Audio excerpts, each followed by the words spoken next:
A todos los que nos oyen a través de nuestro canal de YouTube nos ven a través de nuestro canal de YouTube o nos oyen a través de nuestro canal de Spotify, en tu nuevo espacio de conversación Conexión Tabancura, les damos la más cordial bienvenida. Conexión Tabancura nace, como su título sugiere, para conectar a papás, mamás, profesores, exalumnos, en torno a temas de actualidad educativa. En un mundo de alta complejidad para la tarea de educar, que algunos califican de crisis o de emergencia, todos nos damos cuenta que necesitamos seguir profundizando para tener luces claras o más claras en este apasionante desafío que es la educación, sobre todo en la etapa escolar. Nos hemos propuesto tener una frecuencia quincenal. De esta manera, todas las semanas tendríamos un podcast en el aire, La Quilla, que continúa con su foco en el conocimiento de los profesores, y Conexión Tabancura con contenidos educativos más amplios. Hoy tenemos nuestro primer episodio y tenemos, no sé si es suerte, yo no creo en la suerte, pero con nosotros a José Ramón Ayllón, que es un profesor español. Voy a decir un poco su biografía. Aquí tengo algunos datos. Nació en Cantabria, España. No sé si digo el año, pero 1955. Claro. Hizo su bachillerato en Vigo, luego licenciado en Filosofía y Letras en la Universidad de Oviedo, especialista en bioética en Valladolid, profesor de secundaria durante 15 años, profesor de antropología en la Universidad de Navarra, conferenciante sobre temas de educación y ha escrito bastantes libros. Muchos de ellos están en la biblioteca. Un momento antes de esta grabación estuvo con Alejandro, que atiende la biblioteca, y vio los libros ahí expuestos, firmó, no sé si dedicaste algunos. Luego tuve una conversación con alumnos también sobre uno de sus libros, los que les vamos a nombrar ahora. Pues esos libros son 10 claves de la educación,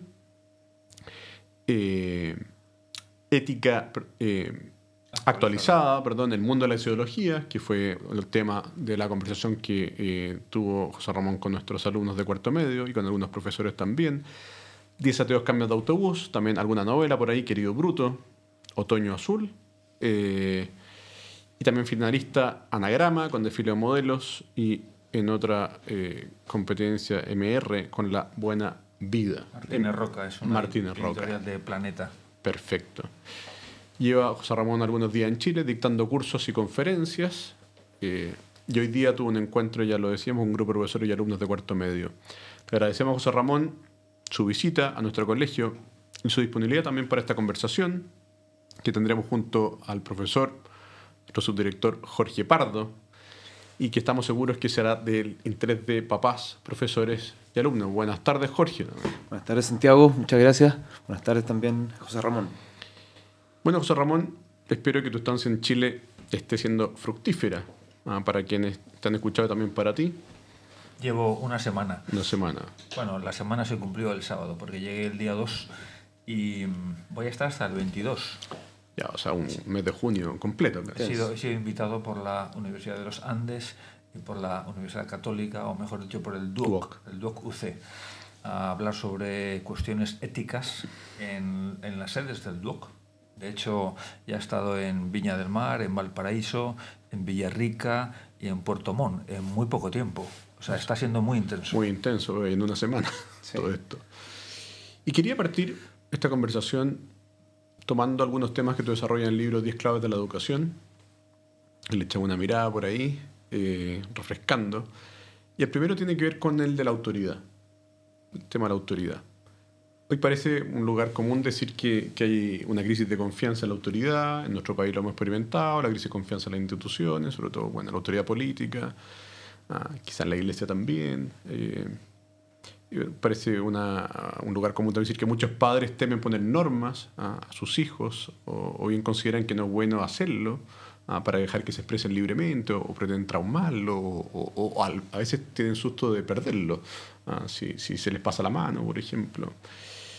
Ya, esto se ha trasladado a los colegios, y también en nuestro caso a la vida social. Por ejemplo, en Chile hay una clara, quizás no, en los colegios de gran tradición, así, en los colegios públicos hay una severa crisis, muchas clases no se pueden hacer. Muchos profesores también, por ejemplo, dejan la docencia quizás por este mismo motivo. Yo la dejé por eso. Bueno, entre otras muchas cosas, porque llegó una ley de educación a España que se implantó en todo el territorio nacional en el 96, en 1996. Y yo llevaba 15 años dando clase y me pareció una tomadura de pelo a los padres, a los papás, a los alumnos y a los profesores. Y entonces pensé que cambiaba de profesión y fue un cambio muy drástico porque me dediqué a escribir libros y a dar conferencias. Lo que sucede es que mis libros también son libros sobre educación y libros educativos, y las conferencias también son sobre educación. Entonces continúo haciendo lo mismo pero por otro medio. O sea, ya no pertenezco, el Estado ya no me puede imponer sus límites ni sus normativas. Hablas con libertad. Claro, hablo con libertad. Bueno, ¿cómo ves tú el problema de la autoridad en la familia? Ese es como, queremos entrar en eso, para tu perspectiva y conversar sobre eso en primer lugar. Tú lo has explicado bastante bien, por lo menos cuáles son los síntomas, ¿verdad? Ese miedo a imponer cosas que no se trata de imponer, sino de proponer con autoridad. Pero la autoridad no es disciplina militar. La autoridad es un prestigio intelectual por una parte, en el caso de los profesores, y un prestigio moral por parte de los padres, de forma que el alumno sepa que tú eres el primer interesado en que él crezca. Y como alumno y como padre lo mismo. Tú eres como padre, el hijo tiene que saber que su padre es el que más le quiere y que casi todo lo que le propone pues está muy bien, tiene mucho sentido común.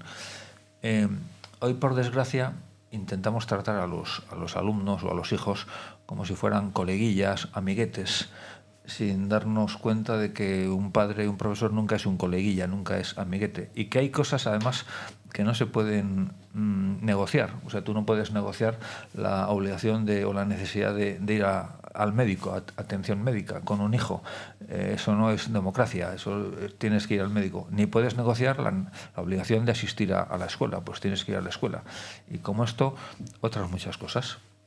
Y luego, los padres que actúan así están convencidos de que lo hacen bien, porque los padres, lo mejor para ellos, lo más grande, lo más querido son sus hijos. Pero cuando no ejercen correctamente la autoridad, cuando hay una especie de vacío de autoridad y dejan que el niño haga más o menos lo que quiera, pues se dan cuenta de que a lo mejor están maleducando a un pequeño tirano antisocial, además. Yo estoy cansado de tener en las aulas a hijos mal educados por unos padres que les quieren mucho, pero que no se dan cuenta de que una autoridad correcta, que es necesaria una correcta autoridad y que al niño no se le puede dejar hacer todo. Porque el niño, entre otras cosas, el adolescente por naturaleza es insaciable y te va a pedir todo, y también para ver a dónde puedes llegar. Me acuerdo que una vez a un alumno de 15 años, a la vuelta de las vacaciones de Navidad, le pregunté qué regalos le habían traído los Reyes. Entonces el chico empezó a decirme una lista de regalos a todas luces inapropiada, porque eran muchos, muy caros. Yo sabía que sus papás tenían mucha plata, pero aunque tengan mucha plata, eso no justifica que tú maleduques a un niño. Y el chico, yo me callé, lógicamente no hice ningún comentario, pero el chico, cuando terminó de decirme la lista de regalos, añadió: ¿usted se cree, don José Ramón, que así se puede educar a un hijo? O sea, él se daba cuenta de eso. Y luego, para salvar a sus padres, también añadió: pero yo no culpo a mis padres, porque mis padres están aprendiendo lo que es tener un hijo de 15 años. Yo soy el mayor de 3 hermanos y entonces ellos nunca han tenido un hijo así. Entonces ellos están experimentando conmigo, hacen lo que pueden. O sea, el chico comprendía a sus padres. Y les ponía el problema. Cuando uno habla de esto también, o cuando el padre te plantea el problema, no la teoría, que yo creo que están de acuerdo con lo que acabas de decir, sino en la práctica. ¿Dónde llegar? ¿Qué límite poner? ¿Dónde están esos límites? Entiendo que es una decisión prudencial, pero... Los límites están en el sentido común de los padres, y entonces es muy bueno ejercitarse en el sentido común y no tener miedo a decir: hasta aquí hemos llegado. Uno de los libros precisamente que más se han leído en España sobre estas cuestiones es un libro que escribió una pedagoga de Madrid llamada Mercedes Ruiz Paz, que lo tituló Los límites de la educación, diciendo que en gran medida el secreto de la educación es una cuestión de límites. O sea, hasta aquí sí, y a partir de aquí no. Esta es una línea roja Eso tanto en los horarios de los chicos para llegar a casa, o en los horarios sobre este es el horario de las comidas, este es el horario de irse a la cama, bien, todos esos límites. Y sobre el tema de qué se puede y qué no se puede, Mafalda, por ejemplo, Mafalda odia la sopa, pero Mafalda ama a su madre profundamente, y sin embargo su madre la obliga todos los días a tomar la sopa. Entonces, los niños no son tontos. O sea, ella distingue. A mí no me gusta nada la sopa, pero mi madre me quiere. Discutirá con su madre, podrá elevar la voz en algún momento, pero ella sabe que su madre quiere lo mejor para ella. Entonces, ya digo, los niños no son tontos. Y cuando dices que no, por ahí no, el niño, aunque le duela o aunque no le guste, él sabe que tú lo estás haciendo por su bien. Y eso le va a venir muy bien, entre otras cosas, porque eso es una gran lección para la vida. O sea, la vida constantemente se va a oponer a tus deseos, a tus aficiones, la vida te va a tratar mal, con dureza en muchas ocasiones. Y el mejor entrenamiento para esas dificultades de la vida está en la propia disciplina amable que tú puedas tener en tu propia casa o en tu propio centro escolar. ¿Cómo, al respecto, tú decías al principio que a veces se confunde la disciplina con una suerte de régimen militar? Claro. Y por otro lado, hay papás que dicen, quiero mucho a mis hijos. Entonces el tema del cariño es fundamental, es clave. ¿Cómo conciliar de repente estas dos cosas que en apariencia podrían aparecer como contradictorias? Un par de consejos para los papás que nos ayudan como disciplina, cariño. Pienso que antiguamente había una expresión que lo resumía muy bien: quien bien te quiere te hará sufrir. Pues eso es verdad. Precisamente porque te quiero te voy a decir que no, porque me interesas mucho. Incluso una vez yo tenía un amigo, hace ya muchos años, con hijos adolescentes y muy rebeldes, y en algún momento, cuando ya las cosas se pusieron muy, muy duras, y los hijos le decían, o uno de los hijos le decía a su padre, pero vamos a ver, ¿esto por qué tengo que hacerlo? Argumento definitivo de su padre, que yo no aconsejo repetir muchas veces, sino una sola vez y se acabó. Argumento definitivo: mira, porque tú para mí eres un regalo de Dios. Entonces Dios te ha puesto en mi vida, le decía el padre.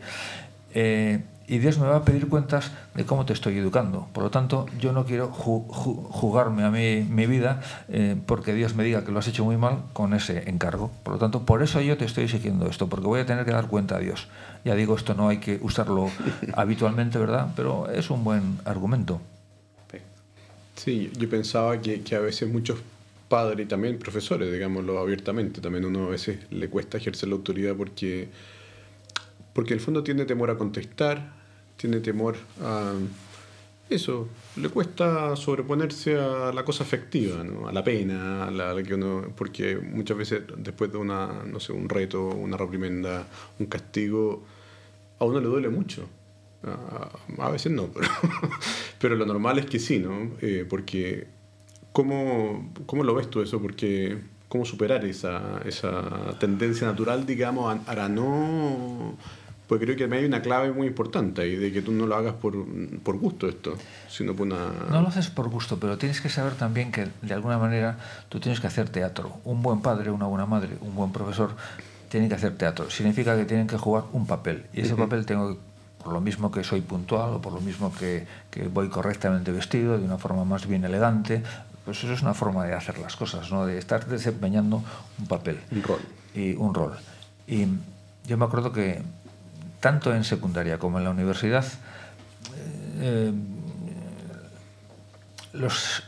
se tiende a bajar un poquitín, a relajar, la relajación en la disciplina, entonces, pues, porque llegamos tarde a clase y, bueno, como el profesor es benévolo y nos deja entrar, pues claro, no vas a prohibir entrar en clase a un chico que por primera vez llega tarde, ¿no? Pero la primera vez es la primera, pero luego viene la segunda y luego la tercera y luego no vas a estar exigiendo un silencio absoluto en clase mientras tú hablas, o hay que ser un poco relájate, ¿no?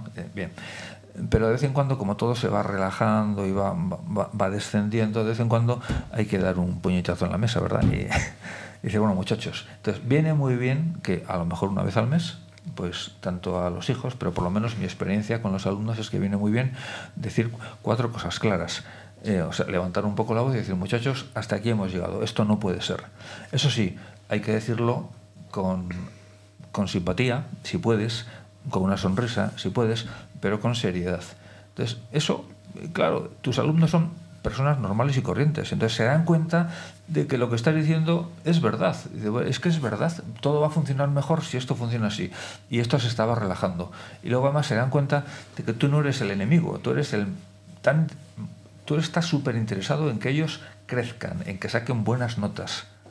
Yo lo he visto, yo estudié en un colegio como Tabancura, entonces yo nunca consideré a mis profesores como... No estábamos en dos equipos contrarios, estábamos todos en el mismo equipo. Y entonces esos profesores a mí me querían, me estimaban y además eran amigos de mis padres. Por lo tanto, estaba en un ambiente muy familiar. Y si el profesor tenía que llamarme la atención, siempre era porque él tenía razón. Yo ya sabía que yo era un alumno difícil y que era muy nervioso o muy lo que fuera, ¿no? Entonces, es lo que te decía antes, el alumno no es tonto, el alumno ya se da cuenta de que tiene la culpa, ¿no? Y si no se da cuenta en algún momento porque está como un poco mal educado, pues no pasa nada porque a veces sufra un poco. Cambio un poco de tema. En este mismo libro, el que hablábamos, las 10 claves de la educación, tú adviertes al lector que educar hoy es hacerlo un mundo de alta complejidad. Muy complejo. Salió también en el almuerzo, en el conversatorio hace un rato. Las nuevas circunstancias, sin valorarlas, actuales, presentan muchos nuevos desafíos para los padres y educadores. Las redes sociales, el consumo de droga, la pornografía, el problema ecológico, el mismo problema de la autoridad que estamos hablando, etc. Y uno puede quedarse como tumbado solo al pensar en esta especie de mare magnum de cosas difíciles, por decirlo de alguna manera. Bueno, ¿hay alguna clave para navegar en estas aguas turbulentas? Uno dice, ya, una idea que me ayude, mira. Yo creo que la clave es que tienes que saber, tienes que conocer en la medida de lo posible esa problemática. Hace muchos años pueden ser 20 años, cuando yo escribí este libro, que fue hace 20 años más o menos, uno de los libros que recomiendo es el de uno que apareció en España, de un matrimonio que se dedicaba a la enseñanza, él a la filosofía, ella a la pedagogía, y que sacaron un libro titulado No se lo digas a mis padres. Y el libro consistía en una serie de conversaciones, unas de ellas eran conversaciones reales, otras eran ficticias, pero verosímiles todas, sobre un alumno o una alumna que llegaba, iba a hablar con el profesor o con la profesora y le decía, mira, profesor, es que tengo este problema, o sea, resulta que soy adicto al alcohol o a los juegos, a los videojuegos o a los deportes de riesgo, o resulta que estoy embarazada, o resulta que estoy empezando a tener anorexia y entonces, ¿qué hago? O sea, dame una solución, échame una mano, pero por favor no se lo digas a mis padres. O sea, esa conversación siempre terminaba así, no se lo digas a mis padres porque menudo disgusto. Entonces, ese es el título del libro. Y si ves el índice son 31 capítulos. En esos 31 capítulos aparecía lo que tú decías, aparecía el problema de la droga, aparecía el problema del alcohol, aparecía el problema de el mobbing, los videojuegos, la adicción a... Entonces, eran problemas que mis padres no tuvieron que plantearse casi ninguno de esos, porque no existían esos problemas, ni existía internet, ni tenías acceso al alcohol, ni mucho menos a la droga. Era blanco y negro, como tú decías. Era una sociedad en blanco y negro, era facilísimo educar y además la sociedad iba en esa misma dirección y la televisión y todo. Eso ha saltado por los aires. Entonces ahora mismo educar es mucho más complejo. Entonces, ¿qué tienen que hacer? Y desde luego, antes ponía el ejemplo de Mafalda, los padres de Mafalda no tuvieron que ser expertos en educación para educar a una niña muy despierta que lo quería saber todo, porque ese mundo era muy básico, ¿no? En lo económico, en lo social, en lo político, eran como dos grandes bloques, pero eso, como digo, pues como es evidente, ha saltado por los aires y ahora esto es mucho más complejo. Entonces, ¿qué se puede hacer? Por parte de los colegios, cuando yo era profesor, los colegios facilitábamos a los papás cursos de orientación familiar y los papás los agradecían muchísimo. Y luego un profesor siempre puede facilitar cierta bibliografía básica, muy... Este libro, por ejemplo, que yo decía, de No se lo digas a mis padres, pues te ayuda... Porque claro, tú dices, es que mi hija tiene anorexia, pero lo primero que tienes que hacer es saber en qué consiste eso, ¿no? No vaya a ser que digas, bueno, eso no tiene ninguna importancia, eso es un capricho de la niña y tal, ya se le pasará. Pues no es ningún capricho, eso es una enfermedad peligrosa y como es, pues otros muchos casos. Hoy más que nunca los padres tienen que estar en estrecha relación con los colegios, porque, y además ellos tienen que saber que los profesores son profesionales, que no es una persona que más o menos sabe mucha historia, o que también, o muchas matemáticas, pero además de eso, los profesores conocen muy bien a sus hijos, desde una faceta que a lo mejor no la conocen los padres, y los profesores, por la problemática que tienen que abordar en un colegio, tienen muchas soluciones también para esas cuestiones. Y luego los padres tienen que estar en contacto, tienen que tener amigos que tengan una problemática parecida, de forma que amigos que puedan aconsejarles bien, lo mismo que ellos pueden aconsejar a sus amigos. Es decir, tiene que haber una comunidad de gente que tenga la misma visión de la vida, los mismos problemas compartidos y que se puedan ayudar. Eso es la virtud de la prudencia. La virtud de la prudencia es que te aconsejen bien, porque 4 ojos ven más que 2, ¿no? Y porque hablando se entiende la gente. Entonces, no enfrentarse a esas cosas tú en solitario, sino, oye, tengo este problema, ¿esto cómo se arregla, cómo se ataja? Dime algo, ¿no? Y siempre vas a tener gente que sepa, gente que te apoye. Pienso yo. Sí, sí.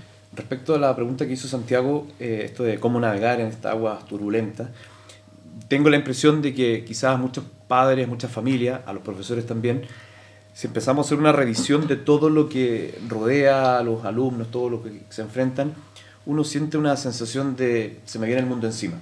Entonces, de tu experiencia, de los libros que has leído, de las conversaciones con alumnos, profesores, ¿por dónde podríamos empezar? O sea, esa batalla que hay que dar, esa lucha, ¿hay algún aspecto hoy día, digamos, que uno diga, mira, esta batalla sí o sí hay que darla? Bueno, antes salía también en la comida con los alumnos el tema de un alumno me hablaba de la importancia de ciertos valores, ¿verdad? Sí. Y yo le decía que los valores están muy bien, pero los valores son la teoría del bien, mientras que esa teoría está para ser puesta en práctica, y cuando pones los bienes en práctica ya no son valores, son virtudes. Hay ciertas virtudes que son fundamentales para cualquier hijo, para cualquier alumno.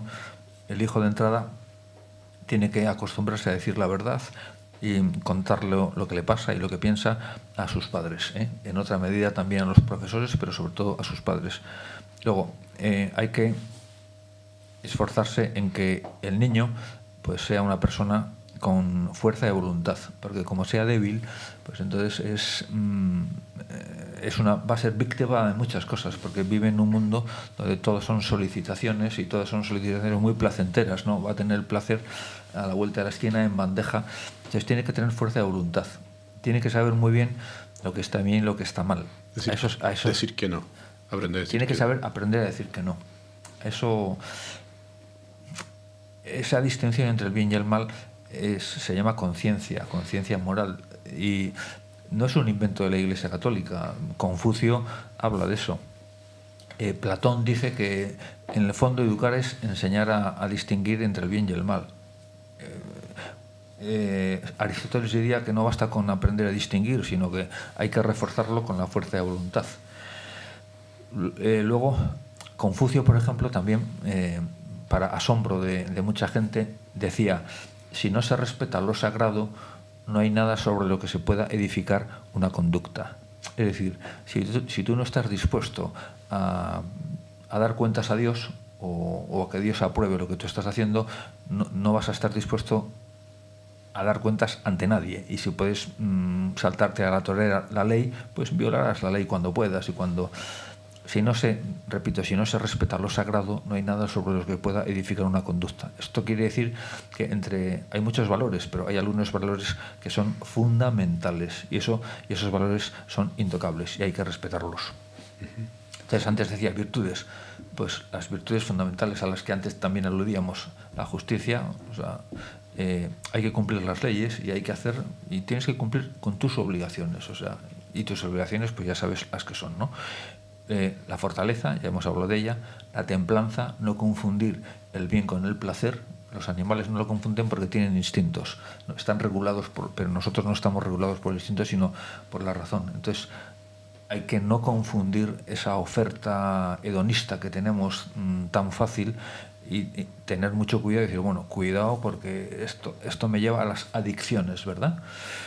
Y lo último, si queréis, la otra virtud fundamental, la prudencia, que es el arte de acertar en cada caso concreto. Y antes decíamos que para ser prudente, pues no solo hay que ver bien las cosas, sino hay que pedir mucho consejo.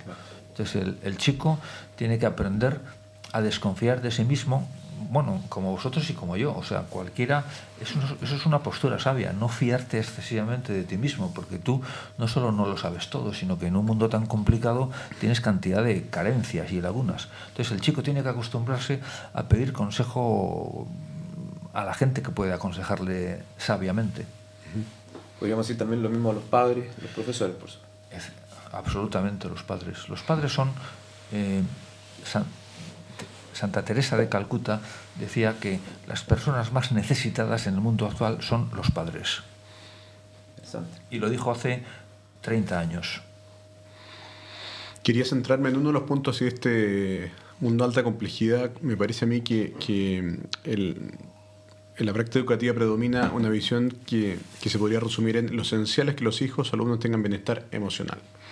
Y unas complejidades como actuales, la importancia que será el mundo de las emociones, el bienestar, eso, de sentirse bien, y lo cual significa habitualmente lo siguiente: el criterio para determinar la propia actuación, la coherencia con los propios sentimientos, todo lo espontáneo es bueno, o bien tratar de evitar a toda costa el sentimiento los sentimientos que voy a llamar negativos, la frustración, la tristeza. Y es problemático esto, ¿no? Me parece. ¿Qué lugar tienen entonces los sentimientos y la emoción en la educación moral hoy? Yo sé que Aristóteles habla de esto también, en los clásicos, pero hoy parece como está muy en el centro. Y lo que nos advierte la práctica educativa, no sé si Jorge lo comparte, así como un momento muy emotivo, que tiene sus cosas positivas, pero también dice, bueno, trae algunos problemas. Claro. No solo es problemático, sino que en gran medida es erróneo. Esta autora que citaba, Mercedes Ruiz Paz, decía que un colegio de Madrid había abierto su turno de su escolarización con un lema que decía: queremos que nuestros niños y nuestras niñas sean felices. Esa es como la finalidad del colegio, ¿no?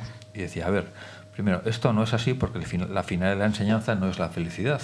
Entre otras cosas porque eso supondría saber en qué consiste la felicidad y a ver quién es el guapo que dice, no, la felicidad está aquí y se consigue de esta manera, porque entonces todos seríamos felices y entonces no habría gente infeliz. En segundo lugar, está claro que un colegio está para enseñar y que la enseñanza merece la pena, pues porque hay cosas que merecen la pena ser enseñadas y aprendidas, y que ese aprendizaje de por sí no tiene por qué ser fácil ni grato. Vamos a intentar que lo sea, ¿verdad? Pero en muchas ocasiones pues va a ser arduo. Yo muchas veces daba las clases de filosofía contando un mito platónico o contando una historia o el argumento de una novela o de una película, y entonces pues era una cosa muy entretenida. Me enganché. Entonces mis alumnos me decían, no, José Ramón, no nos dé una clase de filosofía, cuéntenos una historia. Y yo les decía, siempre que pueda lo haré. A lo mejor tengo que hablar de la conciencia moral y les cuento pues la historia de Raskolnikov y Sonia en Crimen y Castigo, ¿no? La novela de Dostoyevsky, para hablar de la conciencia. Pero hay veces que no se puede hacer eso, porque todos los temas no son susceptibles de ser envueltos en un ropaje literario. Y en muchas asignaturas eso no se puede hacer, en matemáticas o en yo qué sé. Por lo tanto, los alumnos tienen que saber que tú harás lo que puedas por facilitar, por ser ameno en las clases, pero que en otras ocasiones eso es imposible, porque la propia materia y puestos a aprender, a entender, a memorizar, hay que dedicar muchas horas, a veces arduas, ya digo. Entonces, eso tiene que quedar claro. En segundo lugar, el tema de los sentimientos es un tema, digamos, es muy dudoso que los sentimientos están por encima de la razón. Y en el mundo en el que vivimos ha habido como una especie de golpe de Estado. los sentimientos se han hecho con la dirección de la conducta humana. Pero eso es peligrosísimo, porque los sentimientos son volubles, son variables, son caprichosos. Entonces hoy tienes este sentimiento, pero mañana tienes otro. Por lo tanto, por eso algo tan serio como el matrimonio no se puede basar en el sentimiento. Se basa es una, digamos, una relación contractual, es decir, bueno, yo, hasta que la muerte nos separe, con independencia de que un día me enfade o no me enfade, o de que, bien, los sentimientos varían mucho. Por la misma razón, tú tienes que alimentar a tu hijo y vestirle y educarle con independencia de los sentimientos, porque algún día estarías dispuesto a tirarle por la ventana, ¿verdad? Claro, entonces, pero no, los sentimientos no. Hay un refrán español que dice que donde hay patrón, o sea, capitán de barco, no manda marinero. Eso es lo que sucede con el mundo de los resortes que mueven la conducta humana. La marinería son los sentimientos y otros muchos resortes, pero el capitán es la razón. Entonces no puede ser que la razón sea sustituida por la sentimentalidad. ¿De dónde viene esto? Siempre hay que buscar las causas y hay que saber, pues esto viene de una especie de hipertrofia sentimental del romanticismo, y uno de los padres del romanticismo, y en concreto de esta pedagogía, es Juan Jacobo Rousseau. Entonces Rousseau, cuando explica cómo tiene que ser la educación de un niño, es el que dice que hay que dejarle hacer lo que quiera, el buen salvaje, y que no le tosas, porque si le toses un poco, pues a lo mejor le traumatizas. Entonces, la nueva pedagogía nos ha engañado con esa visión de la jugada, que a lo mejor le traumatizas. Si no vas a traumatizar a ningún niño. Con un amigo mío tiene un hijo pequeño que es muy, en España decimos muy trasto, demasiado travieso, y siempre está rompiendo algo en casa, ¿no? Y una vez mi amigo llegó a casa por la tarde muy cansado y vio que el niño había roto algo valioso. Y se llevó las manos a la cabeza y dijo en voz baja, pero le oyó el niño: ¿qué hago? ¿Le razono o le doy 2 azotes? Y el niño que le oyó le dijo: papá, dame 2 azotes, porque si me razonas se me va a olvidar.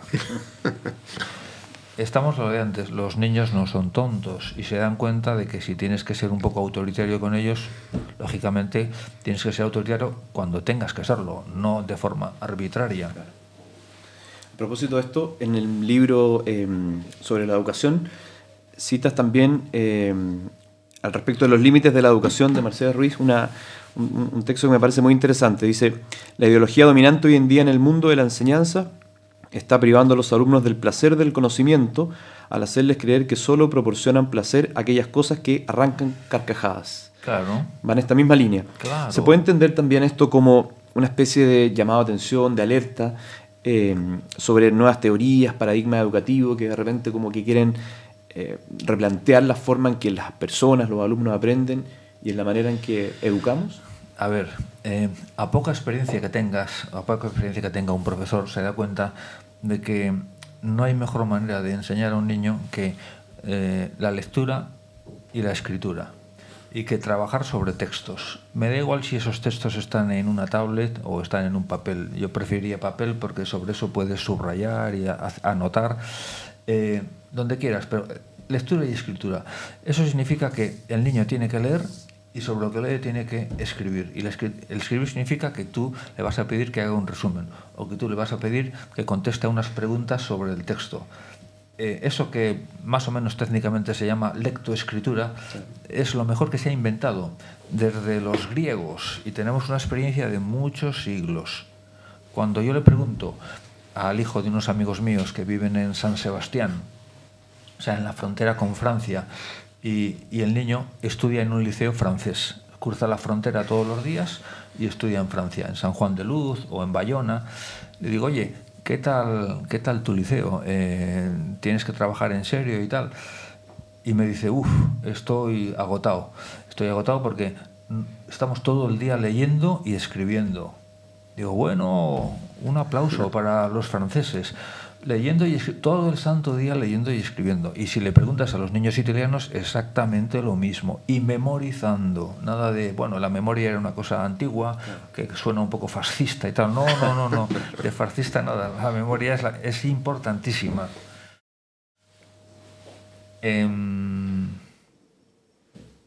¿Está bien? Eso se le llama, esos nuevos métodos en España se llamaron nueva pedagogía, pero la nueva pedagogía ya fracasó en Inglaterra hace 50 años. Entonces, lo que no sé es por qué nos empeñamos en copiar las cosas que han fracasado. Y yo cuando vengo a Hispanoamérica observo, y no estoy hablando de Chile, sino de otros países, que ustedes copian las reformas educativas españolas, o sea, copian de España lo peor. Digo, pero ¿cómo es posible que estén copiando lo peor? Porque claro, la ley educativa española es un desastre. Yo cuando dejé la enseñanza, me fui aburrido por eso, porque suprimieron la autoridad de los profesores.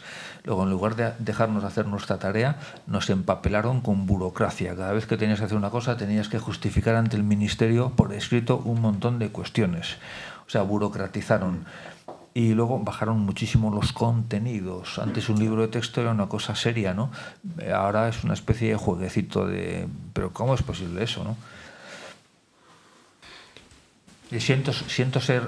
No me gusta a mí ser negativo, todo lo contrario, ser positivo. Pero estáis tocando un tema muy sensible y esto pasa en realidad.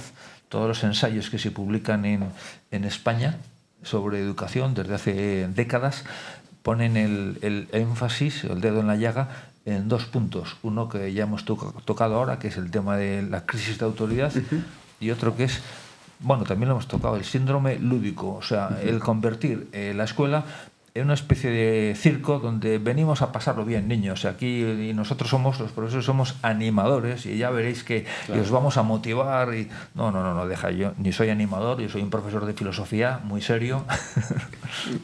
Claro, lo que no quita que uno pueda, de cierta manera, hacer una clase agradable. También porque eres un profesional. Entonces, precisamente porque eres un profesional y porque los clásicos ya decían que enseñar deleitando. O sea, es ese binomio, ¿no? Sí. Puestos a enseñar, vamos a intentar que sea enseñar de forma gustosa. Pero sin rebajar la calidad ni el fondo. Claro, sin rebajar. Ahí está el arte de un buen profesor, que es capaz de transmitir con pasión, con gusto, sin rebajar. Motivándole. Una de las leyes españolas, antes de estas leyes terroríficas, antes de la LOGSE, intentó suprimir los deberes, las tareas para casa, ¿no? Gran discusión hoy también. ¿Y? Bueno, pues eso ya pasó en España en los años 80. Entonces, yo me acuerdo, lo dijo el Telediario, en primera noticia, dijo, pues a partir de mañana, si el alumno quiere o si los padres quieren, el profesor no puede poner tareas para casa, pero se deja como al criterio de las víctimas, ¿no? Los alumnos y los padres. Entonces, yo llegué a clase y la primera clase del día siguiente era con alumnos de 14 años. Y entonces, primera pregunta, a las 8 de la mañana o a las 9, no sé, dijo, profesor, ¿escuchó lo que se dijo ayer en la televisión de que se suprimen los deberes, que se pueden suprimir los deberes? Y dije, sí, lo escuché. ¿Y usted qué va a hacer? Y yo dije, yo que soy medio gallego, dije, pues lo estoy pensando. Y entonces el mismo alumno, que no era un buen alumno, era un alumno al que le costaban las cosas y que no sacaba muy buenas notas, dijo, yo creo que no deberíamos suprimir los deberes, porque si suprimimos los deberes, que es justo lo que quiere el gobierno, es que seamos ciudadanos tontos para que nos puedan manejar mejor todavía. Pero me lo dijo un chaval de 14 años y toda la clase dijo, eso, lo que dice Íñigo. Y entonces ahí se acabó el problema. O sea, no hubo que discutir nada con los chicos. Pero claro, los deberes también tienen que ser adecuados, claro, y tienen que ser proporcionados. Y yo no puedo abusar, no puedo pretender... O sea, mi asignatura no es la única. Los chicos tienen 8 asignaturas, entonces yo no puedo... Y los chicos me dicen, oiga, es que para mañana tenemos examen de no sé qué y tenemos tarea de... Digo, pues entonces no os preocupéis, no os pongo nada, pero por favor repasar la lección o lo que sea, ¿no? Entonces ellos mismos ya ellos tienen que darse cuenta de que todo es razonable y es bueno. Quiero dejar para el final, Jorge, un tema así más doméstico. ¿Sí? Quizás podemos conversar de la ideología. Sí, bueno, conversábamos el último también, libro de José Ramón, también, que ya hemos tocado algo. Claro, pero el libro El mundo de las ideologías, entiendo esto es como está estructurado sobre los apuntes de unas clases, ¿cierto? Como nos comentaba. Sí, normalmente yo los libros los saco después de haber dado muchas clases y de haber puesto por escrito esas clases. Ya fue puesta a prueba, digamos. Han sido puestos a prueba. Y es un libro muy interesante porque resume, de cierta manera caracteriza las ideologías, ¿cierto? Ahora, a mí me llama un poco la atención que quizás te recordarás en el año 92, Francis Fukuyama, ¿cierto? Lanzó un ensayo, posteriormente un libro, El fin de la historia, y donde él de cierta manera daba por muerta esta lucha entre las ideologías, dando por ganadora la democracia liberal, después de la caída del fascismo en la Segunda Guerra Mundial y sobre todo con la caída del muro de Berlín. Sí. Las ideologías, ¿es un tema del pasado? ¿Es un tema que está presente? ¿Los padres, los colegios, los alumnos debemos estar atentos? ¿Cómo enfrentarnos a ellas? Bueno, basta que usted se pregunte qué es lo que ha pasado en Chile recientemente, ¿no? Toda esa revolución. Esa es una revolución profundamente ideológica. ¿Y qué es lo que es? ¿Por qué mis alumnos me dicen, si les pregunto, ¿ustedes entienden el mundo en el que viven? ¿Por qué me dicen que no mucho? Y si pregunto a sus padres o a sus abuelos lo mismo, ¿por qué hay gente que dice, esto no hay quien lo entienda? Pues no hay quien lo entienda en cierta manera porque aquel mundo dividido en dos grandes bloques que era muy sencillo de entender, eso se ha convertido en un mundo donde hay muchos pequeños bloques luchando todos contra todos por hacerse con una parte de la tarta, con el poder, con el poder político, el poder militar, el poder económico, y esos grupos son los que nacen a partir de la Ilustración francesa y de la Revolución francesa y que se descuelgan como en catarata de forma concatenada, pues después de los ilustrados o a la vez la masonería y después el positivismo de Augusto Comte y después los nacionalismos que han provocado las guerras mundiales y el imperialismo europeo y junto a luego llega la revolución industrial que de la mano del liberalismo, cuya vertiente económica es el primer capitalismo, el capitalismo salvaje, con un montón de abusos que hay que corregir necesariamente. Para intentar corregir eso surgen por el lado contrario los socialismos, con el más radical de todos, que también es un abuso, y es el socialismo marxista. Después tenemos la revolución sexual, que aunque aparentemente no sea visible, pero porque sucede digamos que en la intimidad de los hogares, pero es poderosísima, es una de las grandes revoluciones de la historia y ejerce sobre el ser humano, sobre las familias, sobre la sociedad, tiene unos efectos tremendos. Dentro de la revolución sexual, pues el feminismo, sobre todo el feminismo radical, el feminismo de la segunda ola, el de Simone de Beauvoir con su libro El segundo sexo, y el feminismo de la tercera ola, que es la ideología de género, que se supone que ya más allá ya no se puede ir, ¿no? Porque no puedes enfrentarte directamente a la biología sin pagar unas severas consecuencias. De la misma manera que no puedes tirarte por la ventana pensando que eres Superman y que no existe la ley de gravedad o que la vas a superar. Bueno, pues todas esas ideologías y alguna más que no he citado están ahora mismo sobre el tablero o sobre la cancha sobre el terreno de juego y están jugando todas a la vez y todas contra todas. Entonces eso es lo que hace que el mundo actual sea tan complicado. Y para educar a un hijo, a un alumno, hay que saber un poco en qué consisten estos peligros, ¿no? Qué es el marxismo, qué es la masonería, qué es el positivismo. Perfecto. Yo siento que esto sea complicado, pero yo no soy el responsable de esta complicación.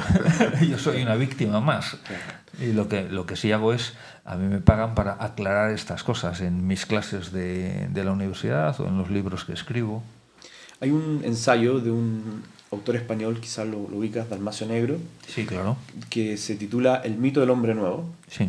Y habla, en definitiva, que todas estas ideologías hay aspectos materiales, políticos, etcétera, pero hay algo nuclear en todo, sí. Que es el tema de no se trata de transformar la sociedad directamente, sino que la base, transformar al hombre. Sí. Entonces, ¿qué papel juega en ese sentido una correcta antropología? O sea, podemos enfrentar, claro, políticamente alguna ideología en específico, pero como padres, como profesores, ¿qué papel juega una correcta antropología al respecto? Si tú fueras escultor y no supieras cuáles son las propiedades del mármol, pues no puedes esculpir nada sobre mármol. Si no supieras trabajar la madera, no puedes sacar nada de la madera.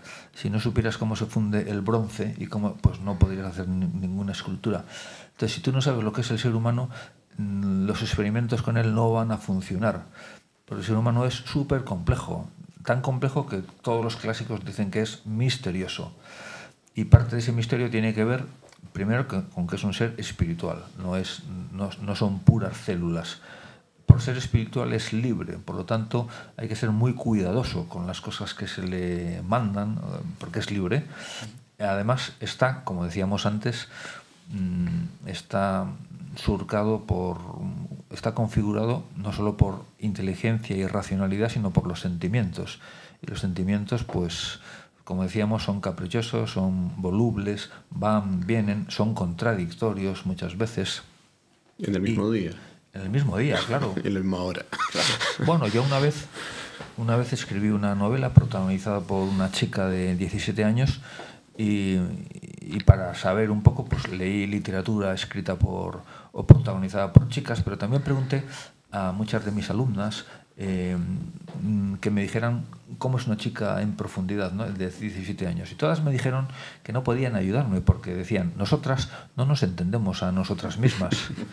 Entonces, bueno, el tema del hombre nuevo de Dalmacio Negro, pues no deja de ser una utopía, porque si con el hombre nuevo quieres, ya Nietzsche habló del superhombre, ¿verdad? Ese es el hombre nuevo, pero eso nunca funciona. Claro.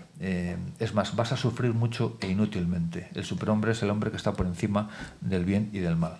Los ejemplos históricos, el hombre nuevo desde el punto de vista racial, el nacionalsocialismo, o sea, terminaron todo en tragedia. El soviético, claro. Eso nunca funciona. A propósito de conocer bien al hombre, la materia prima, quizás me quiero meter un tema para ir terminando ya. Sí. Un par de cosas más es la importancia de la humanidad en un colegio. Porque para conocer al hombre, claro, no puede enseñar antropología, que está muy bien, pero insuficiente parece. ¿Cómo revalorizar la asignatura humanista, la historia, la filosofía, la literatura, frente a una mentalidad que también entre nuestros papás de primacía de la ciencia, la programa? Me parece bien que existan y yo enseño ciencia, pero a veces como mirando un poco en menos a aquellas trayectorias más humanísticas, incluso aquellas personas que les gustaría dedicarse a la humanidad, a veces se encuentran con una especie de reticencia o de parte de las familias. Pues la pregunta va, lo primero, ¿no? ¿Cómo o qué importancia tiene para educar bien, no para que les vaya bien en el trabajo, bueno, también para que les vaya en el trabajo, ¿no? Para educar bien, para las humanidades? Pues el nombre está muy bien puesto, humanidades, significa que es lo más humano, que el traje a la medida de un ser humano. Y ahí estás hablando, además, estamos hablando de los clásicos. Los clásicos son... ¿Qué son los clásicos? Los mejores. ¿Y eso quién lo dice? No lo dice la Academia de la Lengua, no lo dice la Academia de la Historia, no lo dice el gobierno, el ministro de Cultura, no. ¿Eso quién lo dice? Es una elección democrática, una elección implícita de los siglos. Si pones a los siglos a votar... Como Wikipedia, así que no saben quién lo hizo. ¿Quién es el mejor? Pues ya, todos los siglos van a votar por Homero, todos los siglos van a votar por Shakespeare, todos los siglos van a votar por Dickens, por Cervantes, por Platón, o sea, ya se sabe quiénes son los clásicos. Otra cosa es que me digas los clásicos actuales del siglo XX. Pues bueno, pues a lo mejor resulta que Borges es uno de los clásicos del siglo XX y a lo mejor resulta que... Bueno, de Orwell, habría que ver, ¿no? Pero bueno, a partir de hasta el siglo XVIII, pues ya se sabe quiénes son los clásicos. Entonces, por ser los mejores, son los que más te van a enriquecer. Y no hay que entrar en la falsa dicotomía entre ciencias y letras, porque no son ciencias o letras, sino ciencias y a la vez y letras. Pero el ser humano es una unidad. Y los grandes científicos antiguos los padres de la ciencia sabían mucha filosofía, sabían mucha teología. Newton, por ejemplo, se consideraba fundamentalmente teólogo. Lo que le importaba era la teología, no la física. Era como un divertimento para él. Pero lo hizo bien en física, Newton. Sí, claro. Y luego, los padres si nos vamos a los griegos, pues todos los primeros físicos pues son filósofos. Y los filósofos, a su vez, Aristóteles es el padre de la biología. Tiene un libro que se llama De las partes de los animales. Es el primero que hace anatomía de los animales. Bien, pero también es el padre de la filosofía política y también es el padre de la ética. Bueno, cuantos más conocimientos tengan los chicos, los alumnos, mucho mejor, tanto en ciencias como en letras. Pascal, por ejemplo, pues es un excelente físico y es un excelente humanista, que nos ha dejado esa obra maravillosa que se llama Pensamientos.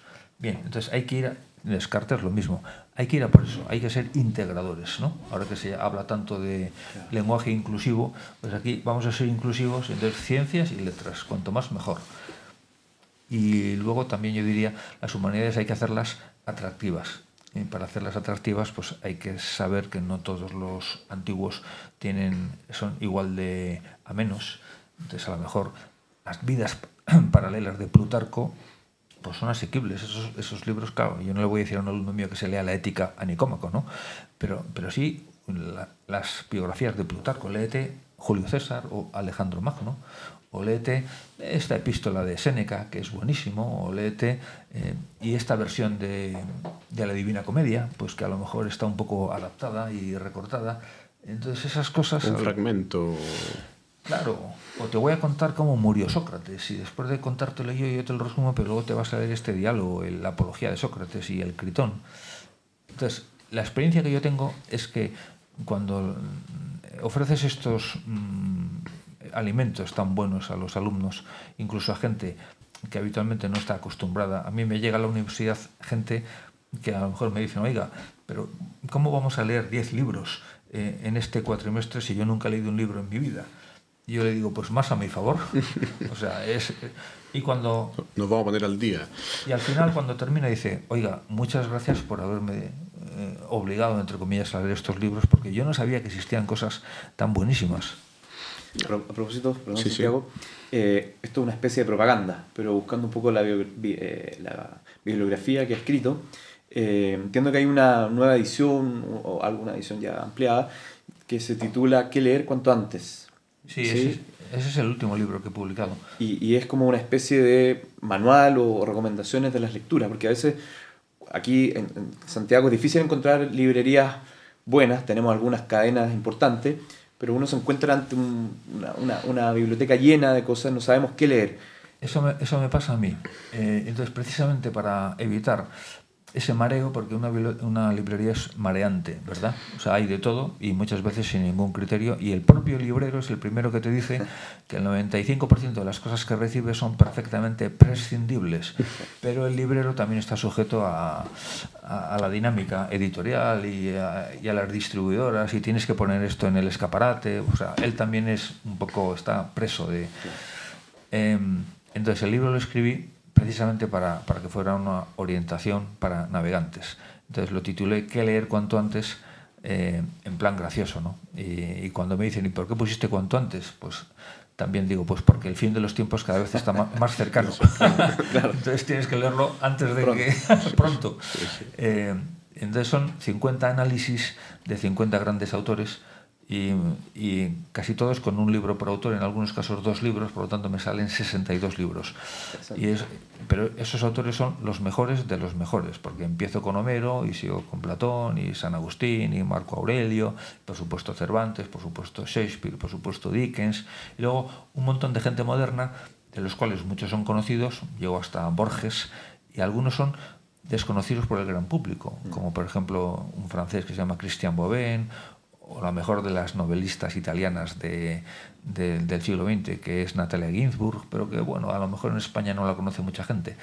Entonces, pero son joyas auténticas. Entonces, todo lo que cuento ahí es una joya, y no son simples reseñas, sino que yo, por una parte, analizo el estilo literario, por lo tanto, aprendes cosas sobre teoría literaria y sobre todo analizo el fondo, sobre cuál es el pensamiento, la filosofía que hay detrás de esas obras. Por lo tanto, el propio libro, aunque tú no leyeras las obras a las que se refiere, ya de por sí te enseña mucho. A propósito de esta autora italiana, Dalia Ginsburg, tú la citas en 10 claves de la educación, sí. El libro Las pequeñas virtudes. Las pequeñas virtudes. Y por ahí queríamos ir terminando, Jorge, Bueno, ¿cuáles son las pequeñas virtudes que hacen que una familia sea el mejor lugar para crecer? Esa es mi pregunta. Pequeñas virtudes, y con eso quizás un mensaje más optimista, salido de la ideología, de los problemas, sino que aquello que es positivo, que permite que una familia sea ese lugar maravilloso, fantástico, donde la persona humana está a sus anchas.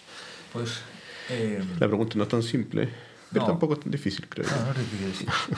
Yo siempre que puedo contesto a las preguntas, en lugar de una forma conceptual, contesto con una historia, y a ser posible con una historia real.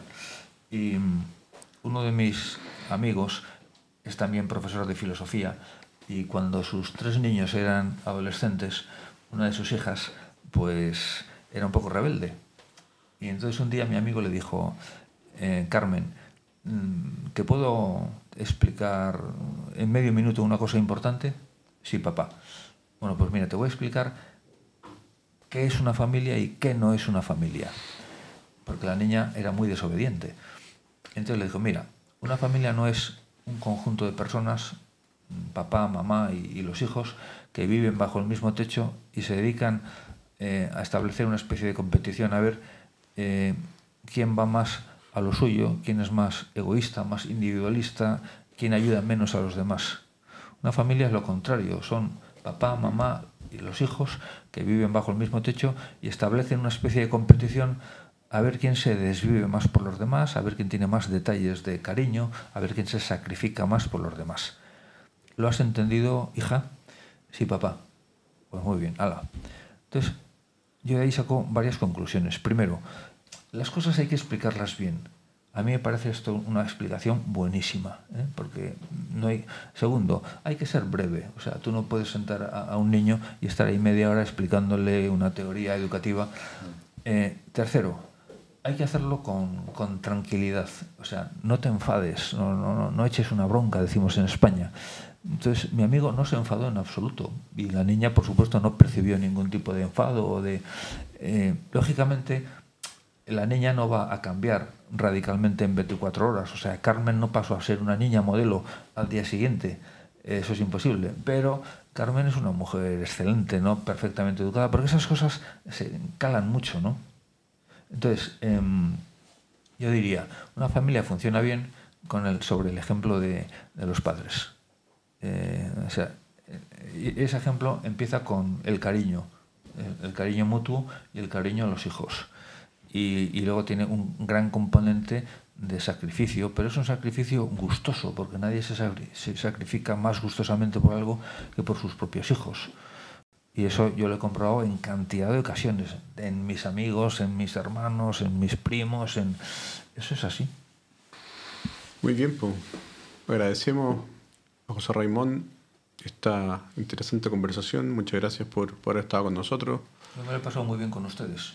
Muchas gracias por la visita. Gracias por la visita. Me han hecho preguntas muy fáciles. Muy fáciles. Estaba nervioso al principio. A ver si me van a preguntar cosas difíciles. No, era todo muy simple. Y nada, pues esperamos a los que nos ven en YouTube, los que nos oyen en Spotify, que le haya sido sagrado esta conversación.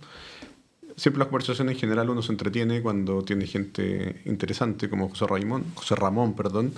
Y nada, y nos vemos en el próximo episodio en 2 semanas más. Muchas gracias. Hasta luego.